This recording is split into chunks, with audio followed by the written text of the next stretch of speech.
Hello everyone, complete solution point की YouTube channel पे एक बार फिर आप लोगों का बहुत बहुत स्वागत है। मेरे प्यारे बच्चों, आज इस वीडियो लेक्चर में हम बात करेंगे विमुद्रीकरण से और आरबीआई से, और भारत में जो नोट है, नोट से संबंधित जो प्रचलित क्वेश्चन है, उन क्वेश्चन पे डिस्कस करेंगे। तो वर्दी सीरीज के अंदर ये 5वां लेक्चर है मेरा, और इस पे हम टॉप 50 क्वेश्चन लेके आए हैं जो आपकी परीक्षा में अक्सर पूछे जाते हैं। तो चलिए देर न करते हुए शुरू करते हैं। आपके सामने एक स्क्रीन पे पहला क्वेश्चन है, विमुद्रीकरण क्या है। विमुद्रीकरण को हम इंग्लिश में कहते हैं डीमोनेटाइजेशन। तो डीमोनेटाइजेशन से क्वेश्चन हर बार परीक्षा में बनाया जाता है। तो चलिए, आपके सामने ऑप्शन है, एक नए नोट जारी करना, पुराने नोटों को वैध घोषित करना, किसी मुद्रा को अवैध घोषित करना, और बैंक खोलना।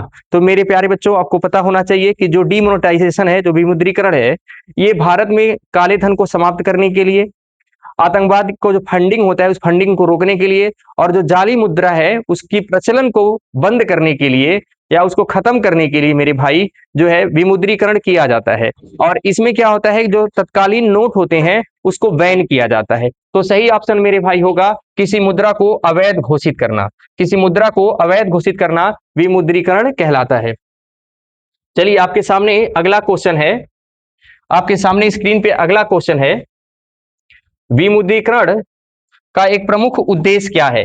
अभी रिसेंटली मैंने बताया, गरीबी हटाना, काले धन को समाप्त करना, कर बढ़ाना, रोजगार घटाना। तो मेरे प्यारे बच्चों, काले धन को समाप्त करना ही विमुद्रीकरण के का प्रमुख उद्देश्य है। साथ ही साथ अगर और भी उद्देश्य की बात करें तो देश में जो जाली नोट चल रहे हैं उसको रोकना, आतंकवाद को जो फंडिंग होता है उसको रोकना, ये सारे रीजन जो होते हैं विमुद्रीकरण का होता है। चलिए, नेक्स्ट क्वेश्चन है आपके सामने, विमुद्रीकरण से किसे बढ़ावा दिया गया। मेरे भाई, विमुद्रीकरण से किसे बढ़ावा दिया जाता है। तो ऑप्शन है आपके सामने, नगद लेन देन को, विदेशी व्यापार को, डिजिटल ट्रांजैक्शन को, और कृषि उत्पादन को। मेरे भाई, जब किसी देश में डिमोनेटाइजेशन होता है, विमुद्रीकरण होता है, तो उस समय तत्कालीन नोट को बंद कर दिया जाता है। और इससे क्या होता है, जब तत्कालीन करेंसी, हार्ड करेंसी का अभाव होता है, तो जो डिजिटल ट्रांजेक्शन होता है उसमें ग्रोथ होता है, यानी जो डिजिटल ट्रांजेक्शन है उसको बढ़ावा मिलता है। तो सही ऑप्शन है आपका सी, डिजिटल ट्रांजेक्शन को बढ़ावा देना। चलिए, आपके सामने स्क्रीन पे अगला क्वेश्चन है, नकली मुद्रा को हटाना किससे संबंधित है। नकली मुद्रा को हटाना किससे संबंधित है। उदारीकरण, विमुद्रीकरण, वैश्वीकरण और निजीकरण। तो मेरे भाई रिसेंटली इस पे बात कर चुके हैं, डीमोनेटाइजेशन के अधीन ही जो है नकली मुद्रा को समाप्त किया जाता है। चलिए, आपके सामने अगला क्वेश्चन है, 5वां क्वेश्चन है आपके सामने स्क्रीन पे, भारत में पहली बार विमुद्रीकरण कब हुआ था, यानी डीमोनेटाइजेशन भारत में कब हुआ है। तो मेरे प्यारे बच्चों, आपको पता होगा, मैंने पीछे जो मेरा वीडियो लेक्चर है, अगर आप विमुद्रीकरण से जो क्वेश्चन है, जो आरबीआई से जो क्वेश्चन है, और भारतीय नोटों से जो क्वेश्चन है, अगर इसके बारे में आप डिटेल आपको नहीं पता है तो इसके पहले मेरा एक यूट्यूब वीडियो जो है अवेलेबल है, जिसमें हम डिमोनेटाइजेशन का स्पेशली बात किए हैं। उस वीडियो को देख लीजिए, फिर ये सारे क्वेश्चन आपके लिए आसान हो जाएंगे। तो भारत में पहली बार जो डिमोनेटाइजेशन हुआ वो 1946 में हुआ था, और उस समय अंग्रेजी सरकार थी। और ये भी प्रश्न बनता है कि उस समय गवर्नर कौन थे। तो मेरे भाई याद रखना, उस समय भारतीय गवर्नर थे CD Deshmukh. CD Deshmukh, CD Deshmukh के टाइम में जो है पहली बार देश में डिमोनेटाइजेशन हुआ था। और आपसे पूछे तो शासन किसका था, तो 1946 में हम स्वतंत्र नहीं हुए थे, अंग्रेजों का शासन था। चलिए, आपके सामने अगला क्वेश्चन है, दूसरी बार डिमोनेटाइजेशन कब हुआ मेरे भाई। तो आपसे पूछेगा दूसरी बार डिमोनेटाइजेशन, तो दूसरी बार जो है 1978 में। और यहाँ पे वो प्रधानमंत्री थे मोरारजी देसाई। मोरारजी देसाई पहली बार किसी गैर कांग्रेसी पार्टी जनता पार्टी ने सरकार बनाई थी, मोरारजी देसाई प्रधानमंत्री बने थे। उस समय इन्होंने डिमोनेटाइजेशन किया था। और रही बात गवर्नर की, तो गवर्नर उस समय थे आईजी पटेल। आईजी पटेल उस समय गवर्नर थे। तो पहली बार डिमोनेटाइजेशन 1946 में, और दूसरी बार डिमोनेटाइजेशन 1978 में हुआ था। चलिए, आपके सामने अगला क्वेश्चन है कि भारत में तीसरी बार जो है विमुद्रीकरण या डिमोनेटाइजेशन कब हुआ था। तो कुल मेरे भाई आज तक भारत में 3 बार जो है नोटबंदी हुआ है, 3 बार विमुद्रीकरण हुआ है। पहला 1946 में, दूसरा 1978 में, और तीसरा मेरे भाई 2016 में। इसका डेट भी आपसे पूछ लेता है कि अभी हाल ही में नोटबंदी हुआ 2016 में, किस डेट को हुआ। तो मेरे भाई याद रखिएगा, 8 नवंबर 2016 को तीसरी बार डिमोनेटाइजेशन हुआ। कब घोषित किया? तो ये 8 बजे रात में, 8 बजे रात्रि को डिमोनेटाइजेशन हुआ था। अब यहां से एक और प्रश्न बनाया जाता है कि किस प्रधानमंत्री ने डिमोनेटाइजेशन की घोषणा की थी? तो मेरे भाई ये माननीय जो नरेंद्र मोदी जी हैं, जो भारत के वर्तमान प्रधानमंत्री हैं नरेंद्र मोदी जी, इन्होंने डिमोनेटाइजेशन का घोषणा किया। एक प्रश्न और मैंने देखा कि हर डिमोनेटाइजेशन में आपसे जो गवर्नर है आरबीआई का, उससे प्रश्न बनता है। तो जब 2016 में डिमोनेटाइजेशन हुआ, विमुद्रीकरण हुआ, तो उस समय भारत के गवर्नर कौन थे आरबीआई के? तो मेरे भाई याद रखेगा, उर्जित पटेल। उर्जित पटेल, उर्जित पटेल के टाइम में जो है ये डिमोनेटाइजेशन हुआ। एक प्रश्न और यहां से बना है, कई बार मैंने देखा है कि पूछा है कि भारत में जब तीसरी बार डिमोनेटाइजेशन हुआ, विमुद्रीकरण हुआ, तो उस समय भारत के वित्त मंत्री कौन थे? तो वित्त मंत्री की बात करें मेरे भाई तो याद रखेगा अरुण जेटली। अरुण जेटली जी जो है वित्त मंत्री थे। चलिए आपके सामने स्क्रीन पे अगला क्वेश्चन है, 2016 में विमुद्रीकरण की घोषणा किसने की? तो अभी रिसेंटली मैंने बताया, माननीय प्रधानमंत्री नरेंद्र मोदी जी ने किया। चलिए अगला क्वेश्चन है आपके सामने स्क्रीन पे मेरे भाई, 2016 में विमुद्रीकरण की घोषणा कब हुई? डेट पूछा गया है आपसे, 1 जनवरी, 8 नवंबर, 15 अगस्त और 26 जनवरी। तो अभी रिसेंटली मैंने बताया मेरे भाई 8 नवंबर 2016 को जो है विमुद्रीकरण हुआ और घोषणा प्रधानमंत्री नरेंद्र मोदी जी ने किया। नेक्स्ट क्वेश्चन है मेरे भाई अगला आपके सामने, आरबीआई का फाउंडेशन कब हुआ? यहां से अच्छा खासा क्वेश्चन परीक्षाओं में पूछा जाता है। आरबीआई का फाउंडेशन मेरे भाई याद रखिएगा 1 अप्रैल 1935, 1 अप्रैल 1935 को आरबीआई का फाउंडेशन हुआ था, स्थापना हुआ था। यहां से कुछ प्रश्न आपसे परीक्षा में पूछे जाते हैं कि आरबीआई का स्थापना जो है किस अधिनियम के तहत हुआ? तो मेरे भाई याद रखना, अधिनियम था भारतीय भारतीय रिजर्व बैंक अधिनियम, भारतीय रिजर्व बैंक अधिनियम 1934। भारतीय रिजर्व बैंक अधिनियम 1934 के तहत जो है भारत में आरबीआई का फाउंडेशन हुआ। एक प्रश्न और कई बार परीक्षा में देखा गया है कि आपसे पूछा जाता है किस कमीशन के सिफारिश पे या किस समिति के सिफारिश पे आरबीआई का गठन हुआ था? तो मेरे भाई याद रखिएगा 1926 में कमीशन गठन हुआ था, young Hilton commission, young Hilton commission, young Hilton commission. इसी कमीशन की सिफारिश पे मेरे भाई जो है 1935 में आरबीआई का फाउंडेशन हुआ था। एक प्रश्न और बन सकता है, जब आरबीआई का फाउंडेशन हुआ तो उस समय पहला गवर्नर कौन था? तो याद रखिए मेरे भाई, जो आरबीआई है, रिजर्व बैंक ऑफ इंडिया है, इसके जो फर्स्ट गवर्नर थे वो थे ओसबॉर्न ओसबॉर्न स्मिथ थे। और आपसे ये प्रश्न पूछे कि भारत के यानी आरबीआई के प्रथम भारतीय गवर्नर कौन थे? तो फर्स्ट इंडियन, अगर आपसे पूछे फर्स्ट इंडियन गवर्नर कौन थे, तो मेरे भाई याद रखिएगा वो सीडी देशमुख जी थे, सीडी देशमुख जी थे। तो आरबीआई से ये कुछ बेसिक फैक्ट है, आप इसको याद रखिए। एक प्रश्न और बनाया जाता है कि आरबीआई का मुख्यालय कहां पे है? तो मेरे भाई याद रखिएगा, आरबीआई का जो पहला मुख्यालय था, जो फर्स्ट मुख्यालय था, वो कोलकाता था। कोलकाता, जिसे कलकत्ता पहले कहते थे, वो कोलकाता में था और बाद में इसे मुंबई स्थानांतरित कर लिया गया।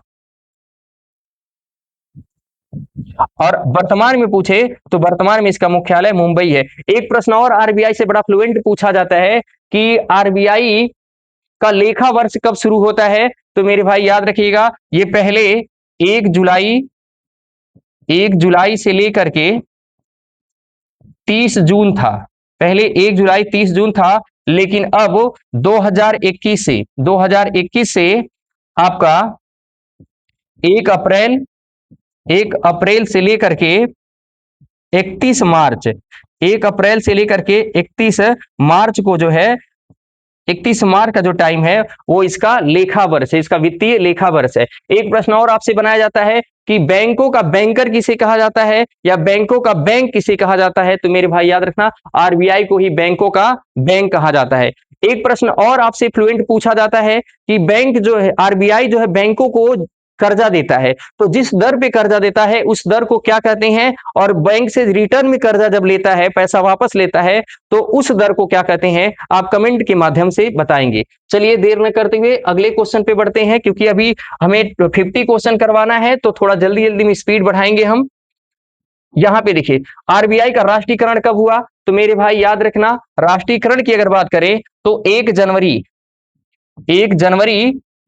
1949 को आरबीआई का नेशनलाइजेशन किया था। पहले ये जो है एक प्राइवेट बैंक था, लेकिन 1 जनवरी 1949 से ये भारतीय बैंक हो गया। अब इसका जो है राष्ट्रीयकरण किया गया। चलिए अगला क्वेश्चन है आपके सामने मेरे भाई, भारत में नोट जारी करने का अधिकार किसके पास है? भारत में नोट जारी करने का अधिकार किसके पास है? तो मेरे भाई याद रखिए, नोट तो वित्त मंत्रालय भी जारी करता है और आरबीआई जारी करता है, लेकिन फर्क क्या है, जो वित्त मंत्रालय है वो 1 रुपए का नोट जारी कर सकता है। 1 रुपए का नोट, 1 रुपए का नोट कौन जारी करता है? वित्त मंत्रालय करता है। और इस पे जो हस्ताक्षर होता है, जो हस्ताक्षर होता है 1 रुपए के नोट पे, वो वित्त सचिव का होता है, वित्त सचिव का होता है। लेकिन अगर 2 रुपए से बड़े के नोट की बात करें, 5 रुपए की नोट, 10 रुपए की नोट, 20 रुपए की नोट, 50 की नोट की बात करें, 100, 500 की नोट की बात करें, तो वो उसको जारी करता है आरबीआई। आरबीआई की जो धारा 22 है, आरबीआई की जो धारा 22 है, इसके तहत जो है आरबीआई को यह मान्यता दी जाती है कि वो भारत में नोट जारी कर सकता है। और जब जो 2 से बड़े नोट होते हैं, जो 2 से बड़े नोट होते हैं, उसको जो है आरबीआई वो जारी करता है, उसको रिलीज करता है। और उस पे हस्ताक्षर की बात करें, अगर हस्ताक्षर की बात करें, तो उस पे जो आरबीआई के गवर्नर होंगे, जो आरबीआई के वर्तमान गवर्नर होंगे, जो आरबीआई के वर्तमान गवर्नर होंगे, जो आरबीआई के वर्तमान गवर्नर होंगे, उनका हस्ताक्षर होगा। चलिए अगला आपके सामने क्वेश्चन क्या है मेरे भाई, देखिएगा ध्यान से। 1 रुपए का नोट कौन जारी करता है? अभी रिसेंटली मैंने बताया कि 1 रुपए का नोट जो है भारत सरकार का जो वित्त मंत्रालय है वो जारी करता है। चलिए नेक्स्ट क्वेश्चन है आपका, आरबीआई का मुख्यालय कहां पे है? तो मेरे भाई इसका प्राइमरी जो प्राथमिक मुख्यालय था वो कोलकाता था, लेकिन अगर वर्तमान पूछा जाए तो अब आरबीआई का मुख्यालय मुंबई में है। नेक्स्ट क्वेश्चन है आपका कि जब 2016 में नोटबंदी हुई तो उसमें कितने परसेंट जो है नोट को वापस लिया गया था मेरे भाई? तो याद रखना 99% जो है वो ये जो नोट है वो वापस ले लिए गए थे। नेक्स्ट क्वेश्चन है मेरे भाई, आपके स्क्रीन पे देखिएगा, 2000 का नोट कब जारी हुआ था? तो जब नोटबंदी हुई, भारत में डीमोनेटाइजेशन हुआ, उसी समय जो है जब छोटे नोटों का अभाव हुआ, तो लेन देन को सुगम बनाने के लिए 2000 का नोट जो है 2016 में ही जारी किया गया था।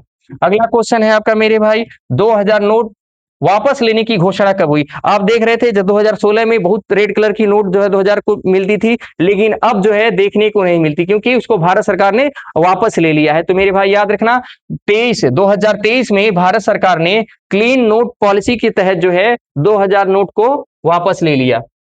चलिए अगला क्वेश्चन है आपके सामने स्क्रीन पे, काला धन क्या होता है? काला धन किसे कहते हैं? टैक्स दिया हुआ धन, अवैध रूप से कमाया हुआ धन, विदेशी धन और बैंक जमा धन। मेरे भाई ऐसा धन जिसपे हम टैक्स नहीं देते हैं, जिसको हम इलीगल तरीके से कमाते हैं, जो सरकार की नजर से बचा के जिस धन को रखते हैं, उसी को हम कहते हैं काला धन मेरे भाई। चलिए नेक्स्ट क्वेश्चन है आपके सामने, सफेद धन फिर क्या होता है? अभी ये जो काला है उसका अपोजिट सफेद होता है, तो उसका क्वेश्चन भी अपोजिट होगा। बिना टैक्स का धन, वैध रूप से कमाया गया धन, नकली धन, विदेशी मुद्रा। मेरे भाई वैध रूप से कमाया धन जो होता है, जो सरकार की नजर में होता है, जिसके ऊपर हम इनकम टैक्स देते हैं, वो धन आपका सफेद धन कहलाता है। आपसे अगला प्रश्न है, आरबीआई एक्ट कब बना? अभी रिसेंटली मैंने जो है क्वेश्चन के थ्रू जो है ये सारा डिटेल बता दिया आरबीआई का। तो आरबीआई एक्ट मेरे भाई 1934 में बना था। नेक्स्ट क्वेश्चन है आपके सामने डिस्प्ले पे देखिएगा, आरबीआई एक्ट की धारा 22 क्या देती है? रिसेंटली मैंने बताया आरबीआई की धारा 22, जो ये धारा 22 है, इसी के तहत जो है आरबीआई को अधिकार मिलता है कि वो नोट को जारी कर सकता है। तो नोट जारी करने का अधिकार जो है आरबीआई की धारा 22 के द्वारा जो है दी जाती है। अगला क्वेश्चन है मेरे भाई, देखिएगा डिस्प्ले पे, भारत में सिक्कों की ढलाई कहाँ होती है? तो मेरे भाई 4 जगह टोटल सिक्कों की ढलाई होती है। नोएडा में होती है, मुंबई में होती है, कोलकाता में होती है, हैदराबाद में होती है। तो चूंकि हैदराबाद ऑप्शन में नहीं है, तो आपका सही विकल्प जो होगा ऑप्शन डी सही होगा। इन सभी जगहों पे जो है सिक्कों की ढलाई होती है। 4 जगह सिक्कों की ढलाई होती है और 4 जगह नोटों की छपाई होती है मेरे भाई, याद रखिएगा। आपसे पूछा है नोट प्रिंटिंग प्रेस कहाँ पे स्थित है, तो याद रखिए नासिक महाराष्ट्र में भी है, देवास में भी है, मैसूर में भी है। तो ये सभी जगहों पे जो है नोट प्रिंटिंग प्रेस है मेरे भाई, तो सही ऑप्शन होगा आपका उपरोक्त सभी। अगला क्वेश्चन है वाटर मार्क से संबंधित। जो भारतीय नोट होता है उसमें जो व्हाइट वाला सरफेस होता है उसमें क्या वाटर मार्क के रूप में बनाया जाता है? राष्ट्रपति बनाए जाते हैं, प्रधानमंत्री, महात्मा गांधी या संसद भवन। तो आपने नोट को देखा होगा, वहां पे ऐसे लाइट में देखने पे वहां पे गांधी जी का जो है चित्र दिखता है मेरे भाई, तो याद रखना महात्मा गांधी। अगला प्रश्न है आपका इंटेग्लियो प्रिंटिंग क्या है? जो नोट बनाई जाती है उसका प्रिंटिंग जो है इंटेग्लियो प्रिंटिंग के अधीन होता है। उसमें जो करेंसी का वैल्यू होता है, जो आरबीआई के हस्ताक्षर होते हैं, वो सब जो है थोड़े से उभरे हुए दिखाई देते हैं, इसी को हम कहते हैं इंटेग्लियो प्रिंटिंग। तो रंग बदलना, उभरी हुई छपाई, डिजिटल छपाई, लेजर छपाई, सही ऑप्शन होगा मेरे भाई उभरी हुई छपाई को इंटेग्लियो प्रिंटिंग कहा जाता है। नेक्स्ट क्वेश्चन है मेरे भाई आपके सामने, पहचान चिन्ह किसके लिए होते हैं? जो नोट होता है मेरे भाई, आपको बता दे, जो नोट होता है उसमें एच, त्रिभुज, ये सॉरी वृत्त और त्रिभुज, ये 3 तरह का जो है इमेज बनाया जाता है। वो जो है दृष्टिबाधित लोग होते हैं जिनको दिखाई नहीं देता है, इसी को टच करके वो नोट की वैल्यू बताते हैं, तो सही ऑप्शन होगा दृष्टिहीन व्यक्तियों के लिए। अगला क्वेश्चन है मेरे भाई आपके डिस्प्ले पे देखिएगा, 2016 में नोटबंदी को सुप्रीम कोर्ट ने कब वैध माना? आपको पता होगा मेरे भाई, जब 2016 में नोटबंदी बनी तो बहुत सारी लोगों ने इसको क्रिटिसाइज किया, इसको इलीगल माना, तो उसके लिए एक ज्यूरी का गठन हुआ, एक जो है जजों की पीठ की बैठक हुई और उस 5 सदस्यीय पीठ था जिसमें 4-1 के बहुमत से ये बताया गया कि भारत में जो है नोटबंदी जब हुई थी वो वैलिड थी, वो जायज थी, तो याद रखना सही ऑप्शन होगा आपका 2023। आपको आपसे ये भी प्रश्न पूछा जा सकता है कि भारत में नोटबंदी को कितने कितने परसेंट बहुमत से या कितने के अनुपात से जो है वैलिड बनाया गया? तो याद रखिए 4:1 के अनुपात में। चलिए अगला प्रश्न आपका है, एनपीसीआई का फुल फॉर्म क्या है? एनपीसीआई का पूरा नाम क्या है? National payment corporation, national payment corporation of India, national public company India, new payment corporation company in India. तो मेरे भाई नेशनल पेमेंट कारपोरेशन जो है एनपीसीआई का, सॉरी नेशनल, ये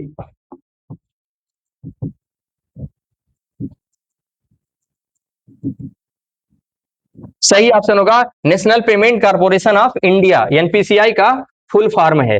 अगला प्रश्न है आपका यूपीआई, यूपीआई का फुल फॉर्म क्या है मेरे भाई? पूरा नाम क्या है? यूपीआई जो है यूनिफाइड पेमेंट इंटरफेस है, पहला ऑप्शन सही है, यूनिफाइड पेमेंट इंटरफेस जो है यूपीआई का पूरा नाम है। आपको पता है जो भी जितने भी जो एप्लीकेशन चलते हैं लेन देन के लिए, चाहे वो भीम पे हो, फोन पे हो, रिजर्व पे हो और चाहे पेटीएम हो, यूपीआई के थ्रू ही चलते हैं, तो यूपीआई का पूरा नाम यूनिफाइड पेमेंट इंटरफेस है। चलिए अगला क्वेश्चन है केवाईसी का पूरा नाम क्या है? आप देखते हैं आज हर डिपार्टमेंट में जहां पे आपका अकाउंट है, जहां जिसके आप कस्टमर हैं, वो आपसे केवाईसी करवाते हैं। केवाईसी का मतलब होता है नो योर कस्टमर, केवाईसी का मतलब होता है मेरे भाई नो योर कस्टमर। चलिए अगला क्वेश्चन है आपके सामने स्क्रीन पे देखिएगा, भारत में 2 रुपए से बड़े नोटों पर किसके हस्ताक्षर होते हैं? रिसेंटली एक क्वेश्चन मैंने डिटेल में बताया था कि भारत में जो 2 रुपए से बड़े के नोट होते हैं उस पे आरबीआई के गवर्नर का हस्ताक्षर होता है। चलिए अगला आपके सामने स्क्रीन पे क्वेश्चन है देखिएगा मेरे भाई, 1 रुपए के नोट पर किसके किसके हस्ताक्षर होते हैं? कमेंट के माध्यम से बताएं, रिसेंटली इसका जवाब मैंने दिया है अभी आपको। चलिए आरबीआई का गवर्नर, वित्त सचिव, प्रधानमंत्री और राष्ट्रपति। तो पता है 1 रुपए का नोट जो है वित्त मंत्रालय जारी करता है और इसलिए उस पर वित्त सचिव का हस्ताक्षर होता है। चलिए अगला क्वेश्चन है आपके सामने, आरबीआई द्वारा कौन कौन से नोट जारी किए जाते हैं मेरे भाई? 1 रुपए, 2 रुपए, 5 से ऊपर सभी नोट, यानी 5 रुपए और 5 से ऊपर सभी नोट जो है आरबीआई द्वारा जारी किए जाते हैं। चलिए अगला क्वेश्चन है आपके सामने मेरे भाई, 10 रुपए के नोट पे कौन सा चित्र होता है? चलिए ये क्वेश्चन आपके लिए, बताइए 10 रुपए के नोट पे कौन सा चित्र होता है?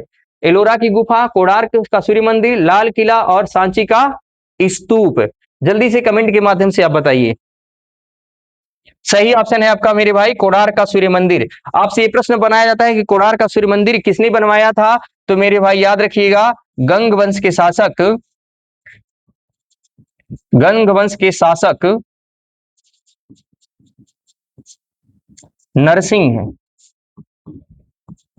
नरसिंह देव जो थे, इन्होंने ही इसका कोणार्क के सूर्य मंदिर का निर्माण कराया था। इसे हम ब्लैक पगोड़ा भी कहते हैं। चलिए अगला क्वेश्चन है, 20 रुपए के नोट पर किसका चित्र होता है? जल्दी से आप बताइए, 20 रुपए के नोट पर किसका चित्रण होता है? बताइए जल्दी से, कमेंट के माध्यम से आप बताइए, 20 रुपए के नोट पे किसका चित्रण होता है? हम्पी का रथ, एलोरा की गुफा, लाल किला और सांची का स्तूप। चलिए जल्दी से बताइए आप। सही ऑप्शन है मेरे भाई, एलोरा की गुफा। एलोरा की गुफा जो है, 20 के नोट पे एलोरा की गुफा बनाई जाती है। 20 रुपए के नोट पे एलोरा की गुफा है, जिसपे जो है, जो कहां पे है आपके, औरंगाबाद में। औरंगाबाद, और ये कहां पे है मेरे भाई? महाराष्ट्र में। आपसे प्रश्न बनाया जाता है कि जो एलोरा की गुफा है किस धर्म से संबंधित है, तो मेरे भाई याद रखिएगा, ये हिंदू से है। हिंदू, बौद्ध और जैन, ये तीनों धर्मों से संबंधित है।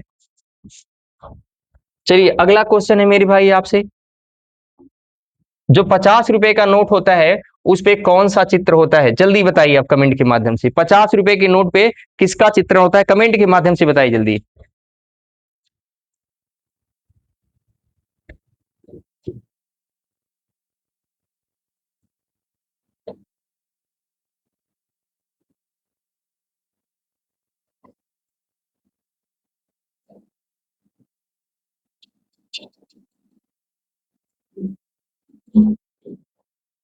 चलिए पहला है हम्पी का रथ, लाल किला, सांची का स्तूप और रण की वॉल। जल्दी से बताइए, मैं आपके कमेंट का वेट कर रहा हूं, जल्दी बताइए आप।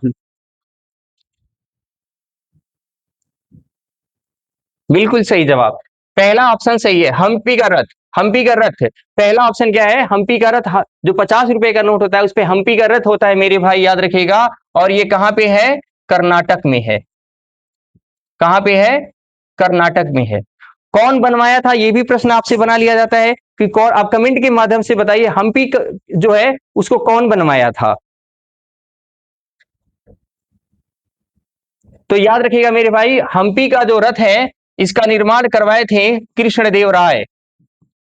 कृष्ण देव राय। कृष्णदेव राय जो है किस वंश के थे? तो याद रखिए, विजयनगर साम्राज्य के थे ये। विजयनगर साम्राज्य के थे ये।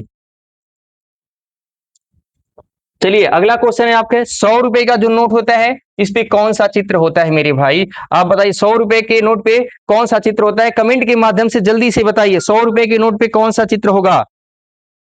सही ऑप्शन है लाल किला, रण की वाव। सही, ये जो रण की वाव है, आपको इसे रानी की वाव कहा जाता है, रानी की वाव। मेरे भाई ये गुजरात में है। कहां पे है? गुजरात में। ये राष्ट्रीय धरोहर गुजरात में है। और आपसे बना पूछा जाता है, इसको बनवाया कौन था? आपसे प्रश्न पूछा जाता है कि जो रानी की वाव है, रानी की जो वाव है उसे किसने बनवाया था? तो मेरे भाई याद रखिएगा, रानी उदयमती ने। रानी उदयमती ने बनवाया था। और ये कौन थी? भीमदेव फर्स्ट। आपको पता होगा, जो ये भीमदेव फर्स्ट थे, ये सोलंकी वंश के थे। किस वंश के थे? सोलंकी वंश के थे। अब इन्हीं के शासनकाल में महमूद गजनवी ने 1025 ईस्वी में सोमनाथ मंदिर पे अटैक किया था और सोमनाथ को लूटा था। चलिए अगला क्वेश्चन है मेरे भाई, 200 के नोट पे कौन सा चित्र होता है? याद रखिएगा, 200 के नोट पे कौन सा चित्र होता है? लाल किला, सांची का स्तूप, हम्पी का रथ और एलोरा की गुफा। मेरे भाई आपको पता होगा कि 200 के नोट पे सांची का स्तूप बना होता है, जिसको सम्राट अशोक की पत्नी ने बनाई थी। किसने बनाया था? मौर्य शासक अशोक द्वारा। मौर्य शासक अशोक द्वारा बनवाया गया था। आपसे ये प्रश्न बनता है कि ये सांची का स्तूप है कहां पे? तो मेरे भाई याद रखिएगा, ये कहां पे है? मध्य प्रदेश में। कहां पे है? मध्य प्रदेश। मध्य प्रदेश के रायसेन जिला में। कहां पे? रायसेन जिला। मध्य प्रदेश के रायसेन जिला में स्थित है सांची का स्तूप, जो 200 के नोट पे अंकित किया गया है। चलिए अगला क्वेश्चन है, 500 के नोट पे फिर क्या है मेरे भाई? जल्दी से बताइए, 500 के नोट पे क्या होता है? लाल किला, सांची का स्तूप, रानी की वाव और हम्पी। तो मेरे भाई आपको पता होगा कि जो लाल किला है ये आपका 500 के नोट पे होगा। ये आपके पुरानी दिल्ली में, कहाँ पे है? पुरानी दिल्ली में है। और किसने बनवाया था मेरे भाई, याद रखिएगा, मुगल शासक शाहजहां ने इसे बनाया था। शाहजहां ने इसे बनवाया था। चलिए अगला क्वेश्चन है आपके से मेरे भाई, जो नोट होता है उसमें एक सुरक्षा धागा लगा होता है, तो वो सुरक्षा धागा कहाँ होता है मेरे भाई? आप किसी भी नोट को आप ध्यान से देखेंगे तो बीचों बीच जो है एक जो है सुरक्षा धागा होता है, जिसमें जो है आरबीआई लिखा होता है। चलिए अगला क्वेश्चन है आपके सामने मेरे भाई, क्वेश्चन नंबर 40 देखिएगा, नोट में सुरक्षा धागा कहाँ होता है मेरे भाई? अभी रिसेंटली इस पे बात की, ये बीचों बीच होता है मेरे भाई। चलिए अगला क्वेश्चन है आपके सामने 41 नंबर, नोटों को रोशनी पर देखने पर सुरक्षा धागा कैसा दिखाई देता है? गोल दिखाई देता है, तिरछा, सीधी रेखा में, और अदृश्य? तो मेरे भाई वो सीधी रेखा में दिखाई देता है। चलिए आपके सामने आपके स्क्रीन पे अगला क्वेश्चन है मेरे भाई, सुरक्षा धागे पर लिखा क्या होता है? मैंने रिसेंटली बताया, सुरक्षा धागे पे आरबीआई लिखा होता है। अगला क्वेश्चन है आपके सामने, जो 2016 में नोटबंदी को सुप्रीम कोर्ट ने कितने बहुमत से वैध किया? अभी रिसेंटली बताया मैंने, 4-1 बहुमत से जो है 2023 में 2016 के नोटबंदी को वैध बताया गया था। चलिए अगला क्वेश्चन है, जो 2000 का नोट की वापसी किस नीति के तहत हुई मेरे भाई? तो रिसेंटली इस पे भी डिस्कस कर चुका हूं, clean note policy. Clean note policy के तहत जो है 2000 के नोट को वापस लिया गया था। चलिए आपके सामने आपके स्क्रीन पे अगला क्वेश्चन है कि आरबीआई का पहला मुख्यालय कहां था? तो मेरे भाई आपको पता होगा, आरबीआई का जो पहला मुख्यालय था वो कोलकाता में है। कहां पे था मेरे भाई? कोलकाता में।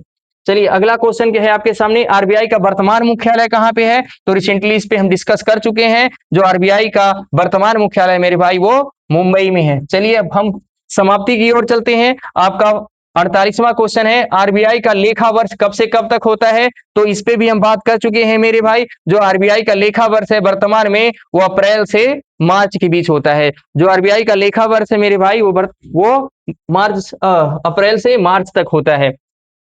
अगला प्रश्न है आपके सामने, सीबीडीसी का फुल फॉर्म क्या है मेरे भाई? सीबीडीसी का मतलब होता है central bank digital currency, cash based digital currency, central bank digital code और करेंसी बैंक डाटा कोड। तो मेरे भाई सेंट्रल बैंक डिजिटल करेंसी को ही हम सीबीडीसी कहते हैं। चलिए अगला क्वेश्चन है आपके मेरे भाई, आईएफसी। ये लास्ट क्वेश्चन है, आप इसे कमेंट के माध्यम से बताएंगे, क्योंकि ये बड़ा ही फ्लुएंट क्वेश्चन है और शायद ही कोई व्यक्ति होगा जो आईएफसी कोड के बारे में नहीं जानता। जब भी खाता खुलवाता है, जब भी ट्रांजेक्शन हम करते हैं तो आईएफसी कोड की आपको जरूरत पड़ती है। आप बताएंगे कमेंट के माध्यम से आईएफसी का फुल फॉर्म क्या होता है। तो चलिए मिलते हैं अगली वीडियो में एक नई जानकारी के साथ, तब तक के लिए बाय बाय।